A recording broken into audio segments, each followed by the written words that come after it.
പരിശോധിച്ചോളൂ. മേടിക്ക് കാവ്യെ, എന്നിട്ട് പരിശോധിക്ക്. എല്ലാവരുടെയും സംശയം തീരുമല്ലോ.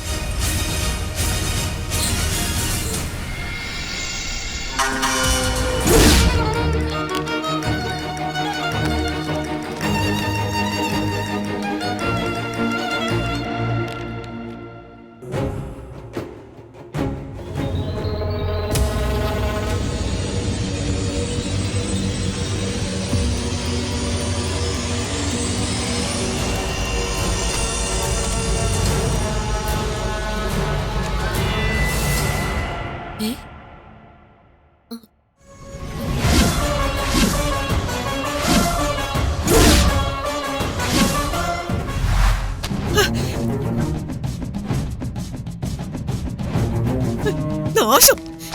എവിടെ നെക്ലസ്? എവിടെ? എവിടെ നാശം!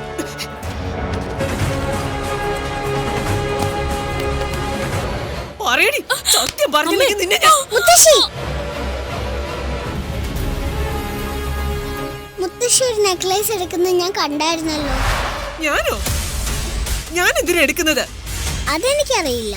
പക്ഷെ മുത്തശ്ശി ഒരു നെക്ലേസ് എടുത്തുകൊണ്ട് പോയി മുറിയിലെ അലമാരയിൽ വെച്ചത് ഞാൻ കണ്ടതാ. എന്റെ ഈശ്വര, ഞാനോ?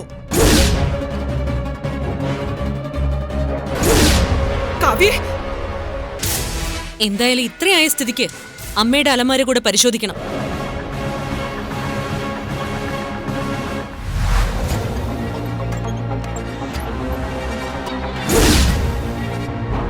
അമ്മ നെക്ലസ് എവിടെ വെച്ചു എന്നാ മോള് പറയുന്നേ? ഈ അലമാരയിൽ. നീരജെ, നീ നോക്കിക്കേ അലമാരിയിലുണ്ടോന്ന്.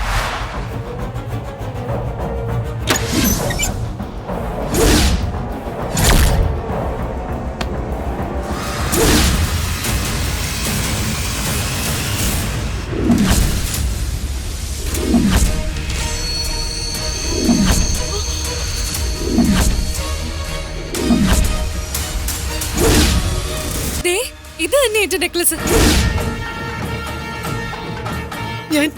എനിക്ക് മതി. ഓർമ്മയും ബുദ്ധിയും ഇല്ലാതെ ഓരോന്ന് ചെയ്തിട്ട് നിരപരാധികളെ പ്രതിയാക്കരുത്. മോളെ, ഞാനിത്... എനിക്ക് മനസ്സിലായി. കൂടുതലൊന്നും പറയണമെന്നില്ല. നീരജ,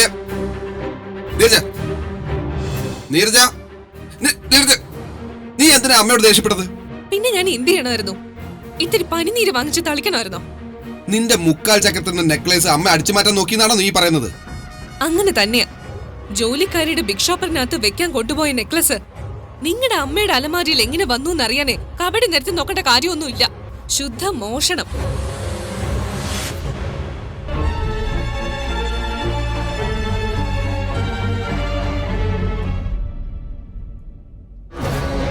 കൊള്ളാം. നീയൊക്കെ എന്താണ് ഈ പാലക്കൽ ജയമോഹനെ കുറിച്ച് വിചാരിച്ചിരിക്കുന്നത്? എന്റെ നീരജെ, സത്യമായിട്ട് ഞാനത് ബിഗ് ഷോപ്പിനകത്താ വെച്ചത്. പിന്നെ അത് തനിയെ ഇറങ്ങി നടന്നു ചെന്ന് അലമാരി കയറി ഇരുന്നതാവും അല്ലേ? അത് ഞാനങ്ങ് വിശ്വസിച്ചു. ഓ എന്റെ ഭഗവാനെ, ഇനി ആര് പറഞ്ഞു ഇവളൊന്ന് വിശ്വസിക്കും? ഞാൻ പറയാം.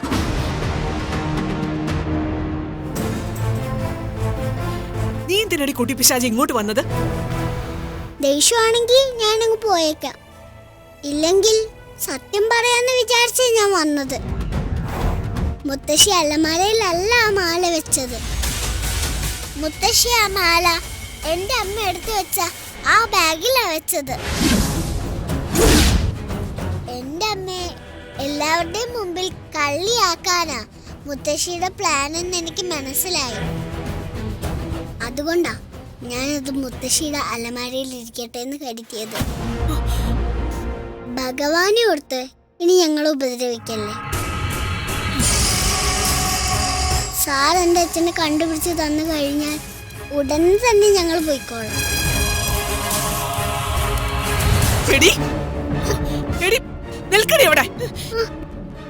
അരറാത്തിൽ ഇറച്ചി പോയാലും പട്ടിയുടെ സ്വഭാവം മനസ്സിലായിന്ന് പഴമക്കാര് പറയും.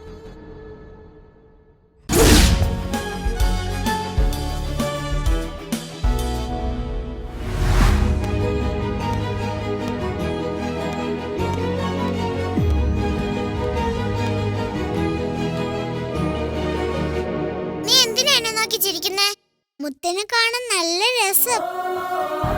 ഇതൊക്കെ ആരാ മേടിച്ചു തന്നത്? എന്റെ അച്ഛൻ. അല്ലാതെ ആരാ?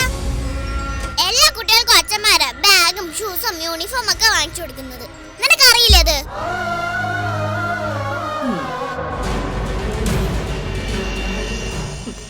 സ്വന്തം അച്ഛൻ ആരാ എന്ന് പോലും തീർച്ചയില്ലാത്ത ഇവൾക്ക് എങ്ങനെ അറിയാനാ അച്ഛൻ മക്കളോട് എങ്ങനെയാ പെരുമാറുന്നതെന്നും എന്തൊക്കെയാ മക്കൾക്ക് ചെയ്തു കൊടുക്കുന്നതെന്നും ഒക്കെ?